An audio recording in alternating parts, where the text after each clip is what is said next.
ఒక life truth ఏంటంటే ఈ మధ్యకాలం లోపల ఓల్డ్ హౌస్ ఎక్కువ దీన్ని చెడుగా కూడా తీసుకోవద్దు ఓల్డ్ హౌస్ని. ఎందుకంటే చాలామంది ఏం చేస్తున్నారంటే పిల్లలు చూస్తలేరు, పట్టించుకోక వాళ్ళని ఓల్డ్ హోమ్లో పడేశారంట. No no no. ఎందుకంటే ఓల్డ్ హోమ్లో ఉంచడం వల్ల వాళ్ళకు సంబంధించిన వాళ్ళ వయస్సులో ఉన్నవారందరూ ఉంటారు కాబట్టి వాళ్ళ జీవితకాలం లోపల వాళ్ళు సాధించుకున్నటువంటి విషయాల గురించి ఒకరికొకరు షేర్ చేసుకుంటూ వాళ్ళ లైఫ్ స్పాన్ పెరుగుతుంది మిత్రమా. అంతే తప్ప వేరే ఉద్దేశం కానే కాదు. దాన్ని ఎప్పుడు కూడా పాజిటివ్ థింక్తో ఆలోచించినట్టయితే మన తల్లిదండ్రులకు ఒక ఆనందాన్ని, సంతోషాన్ని, ఒక షేరింగ్ పర్సన్ కూడా ఇస్తున్నామనేది కూడా గ్రహించండి. కాకపోతే ఏంటంటే వాళ్ళని అక్కడ పడేసి చూడకుండా ఉండొద్దు. వాళ్ళకి సంబంధించినటువంటి అన్ని అవసరాలను మనం నెరవేరుస్తూ మీకు వీలైనప్పుడల్లా వాళ్ళ దగ్గరకు పోయి చూసుకుంటూ, మన దగ్గర బంధువులది ఎవరిదైనా పెళ్ళిళ్ళు కానీ శుభకార్యాలు ఉన్నట్టయితే మేము వస్తాము అని అన్నప్పుడు వాళ్ళని తీసుకొని రావడం, ప్రతి పండగకు వాళ్ళని తీసుకొని రావడము, వాళ్ళు ఫోన్ చేసిన వెంటనే పోయి స్పందించి వాళ్ళని తీసుకొచ్చి మన దగ్గర ఉంచుకోవడం, ఇలా చేసుకుంటూ వృద్ధాశ్రమంలో ఉంచినా పర్వాలేదు మిత్రమా. కానీ తీసుకుపోయి అందులో పడేసి వాళ్ళు చేత కాకుంటున్నా కూడా చూడకుండా ఏదో ఆన్లైన్లోనే వృద్ధాశ్రమం పేమెంట్ చేయడం ఇలాంటి ఎంతవరకు సబబు కాదు. అయితే ఇది ఇప్పుడు మన సొసైటీలో నడుస్తున్నటువంటి నిజం, ఇది ట్రూత్.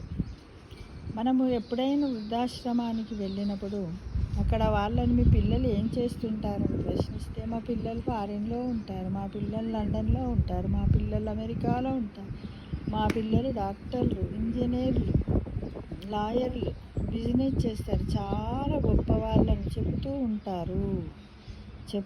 ఉంటారు. వాళ్ళ కళ్ళలో ఆ విషయాలు చెప్పినప్పుడు చాలా ఆనంద బాష్పాలు కూడా ఉంటాయి, సంతోషంగా చెప్తారు.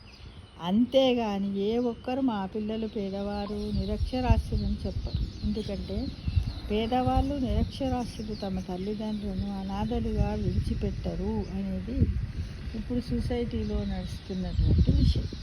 అయితే దీని మీద మనం ఏంటంటే మాట్లాడడానికి టాపిక్ ఏంది అయితే, అలా విడిచిపెట్టినంత మాత్రం అంటే వాళ్ళకు సమయం లేక, కానీ వాళ్ళకి చూడొద్దు అనేది కాదు. వాళ్ళు దూరంలో ఉన్నా సరే ప్రేమానురాగాలు పంచిపెడతారు. ఇప్పుడు ఇంత పేదవాళ్ళు ఇంట్లో ఉంచుకొని ప్రతి నిమిషము తల్లిదండ్రులను అసహించుకుంటే, నువ్వు ఇక్కడ కూర్చో, అక్కడ కూర్చో, ఇక్కడ ఉమ్మేకు, ఇప్పుడే ఆకలైందా, ఇవన్నీ కావాలా, కూర చక్కలు, ఇలా బెదిరించిన దానికంటే ఇది ఎన్నో రెట్లు బెటరే కదా మిత్రమా అని నా ఒపీనియన్ నేను మీ ముందు ఉంచుతున్నాను.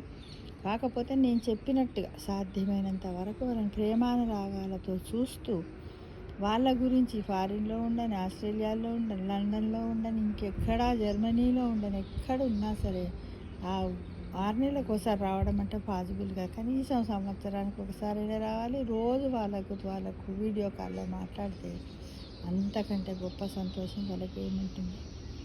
విధి లేకనే వాళ్ళు వదిలేశారు అనేది మాత్రం మనమందరం గమనించుకోవాలి. మన పేరెంట్స్ కూడా వాళ్ళ మీద తప్పు తీసుకోవద్దు మిత్రమా.